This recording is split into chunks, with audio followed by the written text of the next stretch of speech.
What's good, YouTube? It's your boy, Blue Blood Sports TV, back at y'all with another one. So, fans are not happy that more exposure continues to take place as more roadblocks continue to be put in the way of the biggest fight in the sport of boxing without the permission of said fighter. What's that, you ask? Undefeated 3-division world champion, 5-time world champion, superstar boxer, who is widely acknowledged and recognized as one of the faces, if not the face of the sport of boxing, in Gervonta Tank Davis. Gervonta Tank Davis is 29 wins, no losses, no draw, 27 big wins by way of knockout. He is 29 years of age, 5'5" with a 67-inch arm reach. He's an explosive southpaw that has tons of power, extremely high ring IQ, very durable, and can box, right? Gervonta Tank Davis is the epitome of the total package. The only shortcoming Gervonta Tank Davis has is his physical stature, his height, right?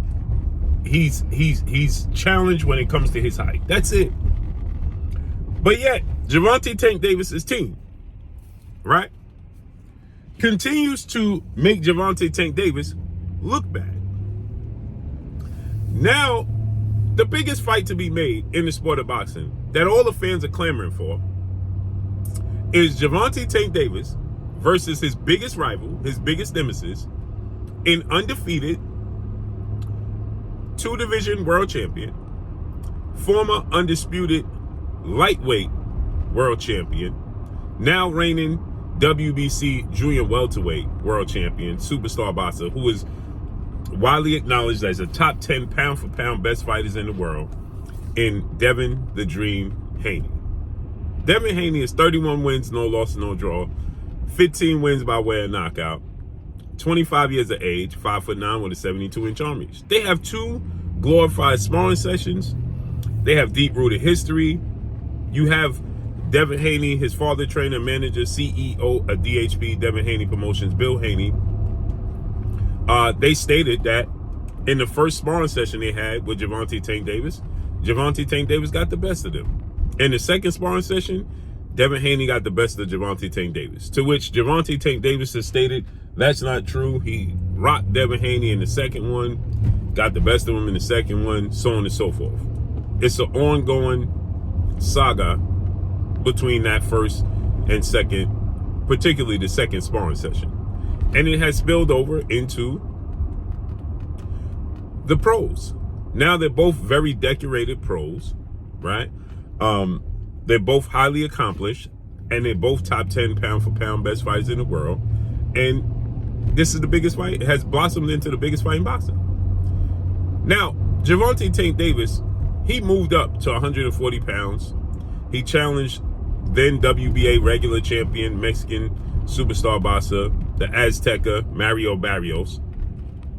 He dropped Mario Barrios 3 times and then stopped him in the 11th round. Mario Barrios was towering. He's 6 feet tall, 71-inch arm reach. He has a 6-inch height advantage over Gervonta Tank Davis, 4 or 5-inch arm reach advantage over Gervonta Tank Davis. It's a big guy.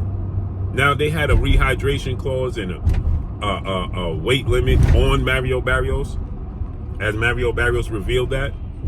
But nonetheless, he still had a size advantage. Gervonta Tank Davis stopped him in the 11th round. Mario Barrios then moved up to welterweight, and he faced off against the former unified welterweight world champion, superstar boxer, Keith "One-Time" Thurman, who was at one point considered the best welterweight in the world. And Keith Thurman battered Mario Barrios in an exciting, explosive fight. But Mario Barrios never hit the canvas. He didn't get knocked out. He actually hurt Keith Thurman multiple times on multiple occasions, right? He hurt Keith Thurman. Keith Thurman made his face look bad, but he hurt Keith Thurman. Then he lost, but then he fought Yordenis Ugas, and he dominated Yordenis Ugas. And Yordenis Ugas is big, and he didn't hit the canvas in that fight. So he's bigger than Devin Haney. Then Devin Haney finally has his one fight at 140 as he faced off against two-time WBC junior welterweight world champion, superstar boxer, Regis Ruguru Prograis, right? And he dominated Regis Prograis. He dropped Regis Prograis, staggered and hurt him multiple times on multiple occasions in the fight, won a unanimous decision. So they both had one fight at 140. Both dominant performances in their first fight at 140. And yet, it came out that Gervonta Tank Davis is too small for Devin Haney. So Gervonta Tank Davis debunked the notion. And he said, I have no problem going to 140 and fighting Devin Haney, when Sean Porter said Gervonta Tank Davis won't go to 140 and fight Devin Haney because he don't have an advantage. Now, Gervonta Tank Davis revealed that he had the sparring session with Sean Porter, and he was dominating Sean Porter, and Sean Porter's a welterweight, and he said, what makes you think I won't go to 140? Make it make sense to fight Devin Haney, who don't have nothing for me, right? So essentially, he's saying he'll go to 140.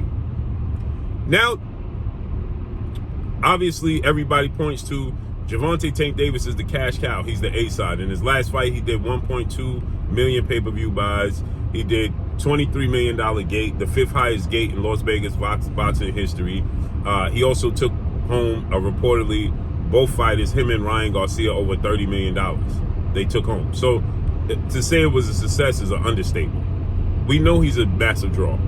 So now everybody's trying to say, well, Devin Haney is pricing himself out. So you have his longtime mentor, big brother, father, uncle figure, trainer, Coach Calvin Ford, right? And he says that we got to see the numbers that Devin Haney do, and Devin Haney can't price himself out. Coming to the table and asking for 50-50 and asking for a big split, right? That's not realistic. Pricing yourself out, right? To which you have reporters now coming out and saying that are fans of sport of boxing. They're not reporters, right? They're fans of fighters and have disdain for other fighters. And they're coming out and they're saying, well,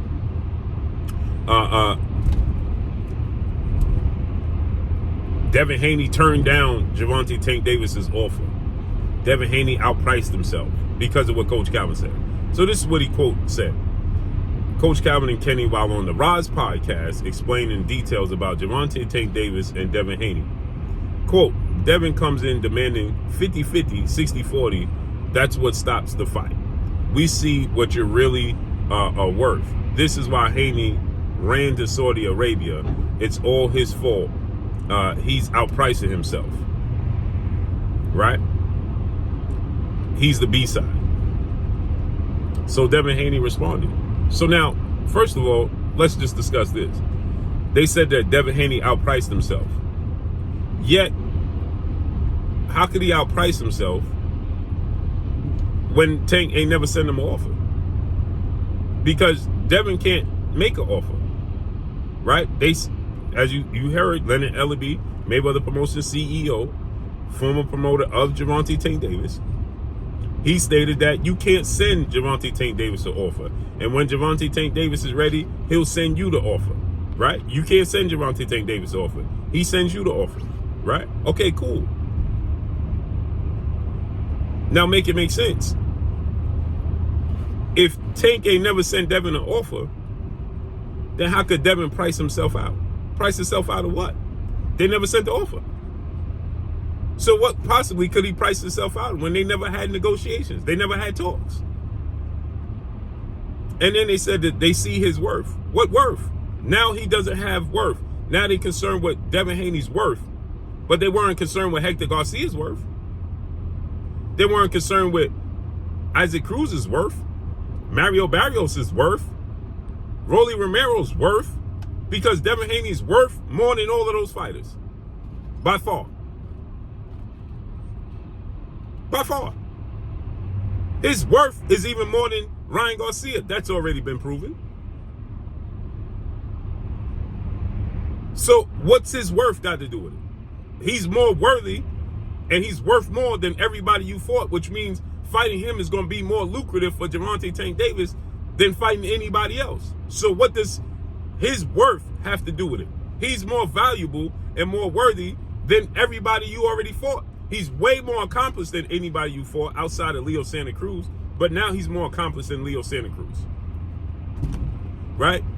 And he's a bigger draw than all of them. And if you never sent him a contract, then how do you know what he's pricing himself in or out of when you never had a conversation? And so Devin Haney responds to this quote, and Devin Haney said this quote, "This is cap. I said I would take the same deal as Ryan. Y'all over there scared to fight me." Essentially, now I'm paraphrasing with some of the words he used. Y'all over there scared to fight me. I said that I would take the same deal as Ryan Garcia took. And again, we know his worth is more than Ryan Garcia's worth, because Ryan Garcia never did a pay-per-view before the Devin Haney fight, never sold out an event before Devin Haney fight.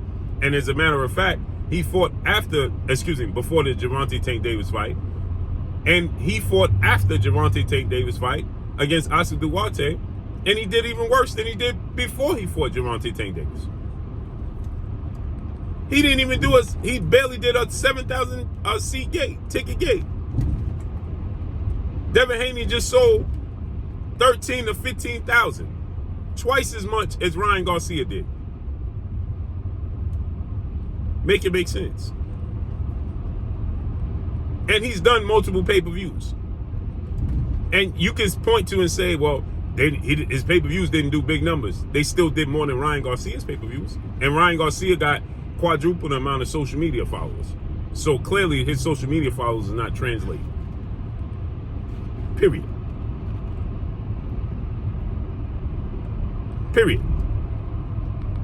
So let's see how this unfolds. So now Devin is on the verge of fighting Ryan Garcia April 20th. Right? Now, he beats Ryan Garcia and do big numbers. They're going to say he fought Tank's leftovers. We know how this goes. So let's see how this unfolds and plays out. But that's all I got for y'all. Make sure you hit the like button. Drop a comment in the comment section. Let me know what y'all think. Y'all already know what it is. It's your boy Blue, Blue Blood Sports TV. Hate, like, comment, and subscribe. You haven't subscribed, hit the subscribe button, hit the like button, hit the bell icon to get all the new notifications. Follow me on Instagram at Blue Blood Sports TV, all one word. That's all I got for y'all. I'm gone. Peace.